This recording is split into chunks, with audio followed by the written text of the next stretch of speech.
What's up, guys? Chris here with Cali Moto TV. We're following a Subaru that's brake checking, or I can't say brake check me, they're just braking because they're scared. But it's Memorial Day, and how fitting to have Simplify do or die Marine in front of us. I'm assuming if you're going to put a sticker on like that and then have the Marine emblem, you better be a Marine. But it is Memorial Day. Day of remembrance for my brothers and sisters that never made it home to their families. You know, a day like today is one of those somber things, but if you're a veteran or know those that served, you know that it's not really a somber day for us. It's more, I don't want to say a party, but like, you know who these people were, and you know that feeling sorry for them is and sad for them is never what they wanted. So it's typically a celebration of life per se, not so much a sadness, even though man, you can't get past it. People we've lost, you just don't get over it. All time does is just lengthen how often you think about them, and that's really it. You don't stop thinking about them. You don't stop remembering. You just put some time in between how much you do and don't. But that's Memorial Day. We're gonna try to have a decent ride. I have a feeling it's going to be an absolute nightmare because it is Memorial Day. Everyone's out. Oh God. It rained like a little bit, and that's how much water we have.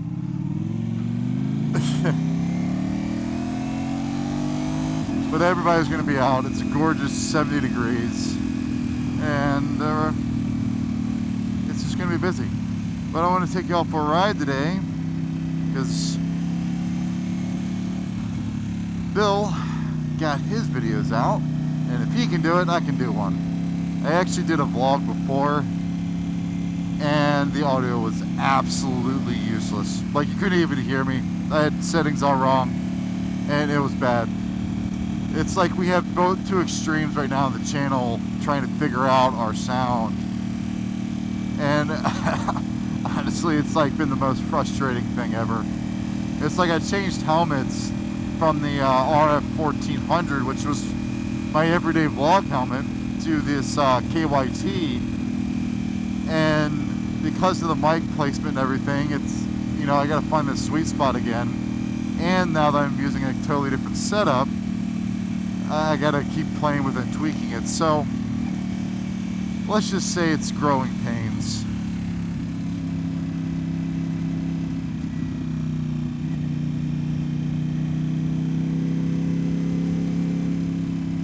It's just it's so frustrating trying to get the right audio sound. And I mean, there's channels that don't care and they're massive channels, and that's fine because they're people like I guess them or just the content in general. But for me and for Bill, you know, the audio's got to be the top priority because I feel like if it's harsh, you're going to turn away, and that's the bottom line. Because we're not a massive channel and we're still growing, slowly but growing, you know, things have to be right. And the audio is the main piece of it. So those of you that are starting new channels, that's something I strongly suggest, is make sure your setup is solid.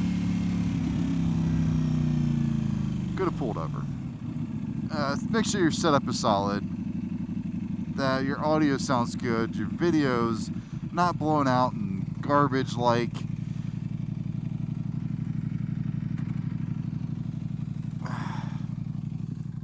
It's the basics to me when it comes to YouTube videos, motorcycle content, vlogging, what have you. Make sure the basics are there. Audio, video's good, and then the content will flow. Be you. That's, people are either like you or not like you. Honestly, if they don't like you, your channel grows faster. It's weird how that is. But so the other week we went to the graphic designer. We had some ideas. and we're gonna try to put some stripes on here. We were trying to figure out a graphic, like they wanted to do just like Ducati on the front blade. I'm like, no, that's not gonna work. So we threw around some ideas.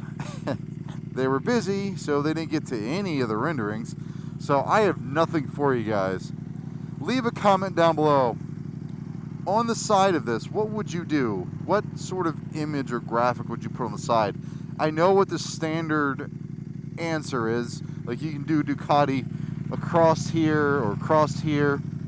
But I want to do something slightly different. I like contrasting colors. I kind of want to break up that section of how the bodywork looks.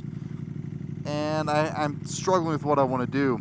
The Italian flag has to happen, so we're definitely going to do some green and red stripes, but there's more to it that I want to do. It's a blank slate. I've set it to this point because I want to do more, but that's where we're at. I'm going to rewrap that white, that whole battery cover white, because it just needs it.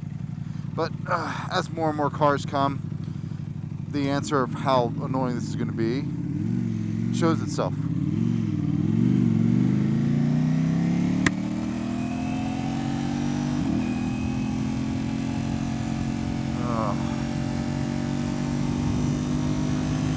I can't wait to get to the track again.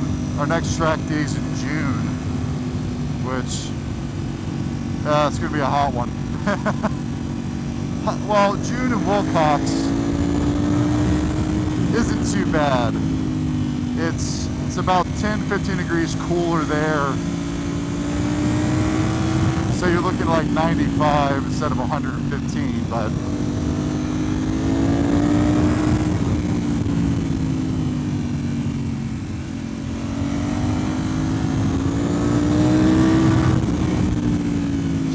this bike is so freaking good. So yeah, there's a track day in June. I might go to it. The next one won't be till September, and then November. And in November, I'm gonna try to get a Friday, because it's a Saturday Sunday. I think I'm gonna try to do a Friday. People just can't fucking read. Christ. Anyways, I'm trying to do a Friday where I work with Chris Paris again. So I spend the whole day on Friday working with Chris, and Saturday, Sunday riding with him. So, okay. I am behind a couple here that have that rear brake light on her head, on her helmet. It doesn't seem to work very well initially. I don't know if it's because they're a passenger. Oh wait, no, never mind, okay. But the brake light's still on, and I can't tell if their brakes are on, and then it turns off. It's like a delay there. I see the point of it, and I guess I get it, but at the same time, is it saving lives? I just don't know. I wonder if it can distract people more than it helps people. I don't know, what do you guys think? Do you think that little brake light on the back of the helmet's worth it? I know 650E has one, but I know he's also sponsored with it. A beautiful color. I love that purple on the ends. I actually built an M2 with that deep purple and silver rims.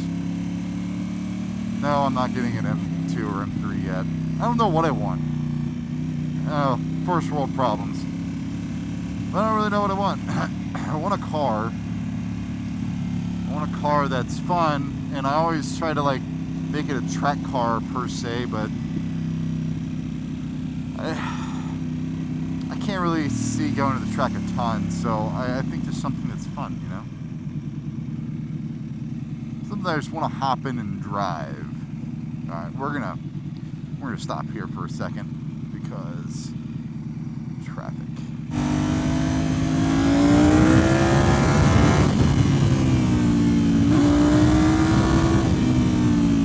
Just warm the tires back up because stop for a little while. Oh shit, they're not nearly as far as I thought they'd be. I thought they'd be so much further.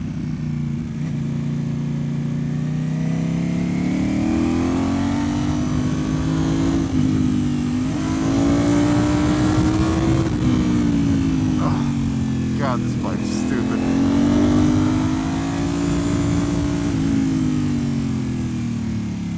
I can't imagine what the R is like. I really can't.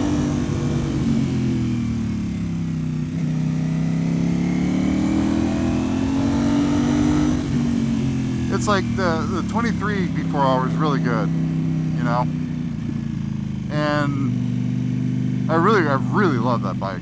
Yeah, obviously I wanted to build this one because I honestly, I know a lot of you hate the double-sided swing arm, can't stand the front of this thing, what have you, but it doesn't change how good this platform is in comparison to what they were. And that V4R has got to be something else.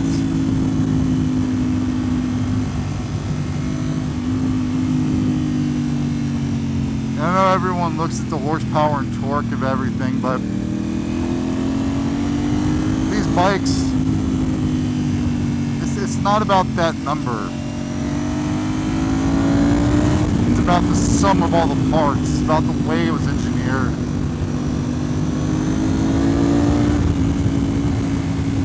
And that's what really sets these bikes apart, is just the fit, finish, and feel of them. The 3 Fs.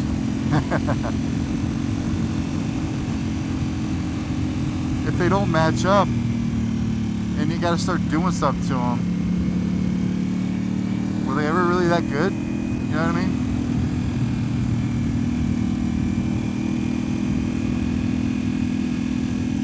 Ladies and gentlemen, I know we do this road a lot.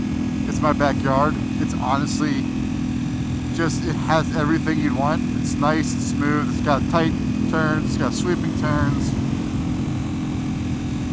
The traffic is marginal, depending on the time of day. It's just a beautiful run. Now, those far mountains, eventually we'll get a ride up there and I'll take you with me. That is Mount Lemmon. It is a staple of Tucson. Like, if you're ever down here, you have to go run Mount Lemmon. It is a gorgeous, gorgeous ride and gorgeous drive. It's a fun ride and drive, but it's become much more traveled. And because of that, your police presence and everything else is much higher. Your likelihood of running into morons is much higher. Morons running into you is much higher, and there are sections of it that are technical, and we've had a lot of people crash there in the past 6 months even.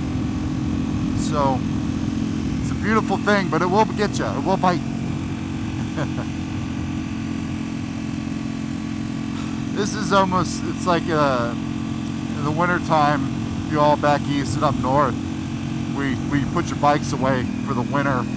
We're almost at that point here in Arizona where it's 100 plus, and it's just not fun to ride. You still can, and I still do, but less than I used to. I'm honestly looking at the Street Fighters to get with this because of just the ergonomics. They're just so much nicer to ride.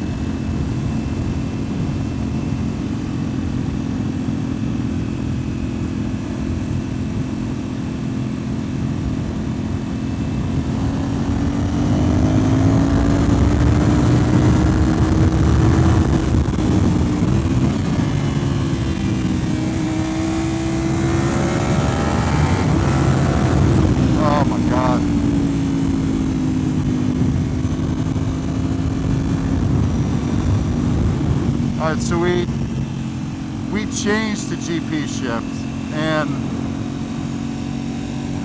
I'm sure it's fine on other bikes, but on Ducatis, the gearbox just feels so much better when you're in GP, reverse shifting, whatever you want to call it.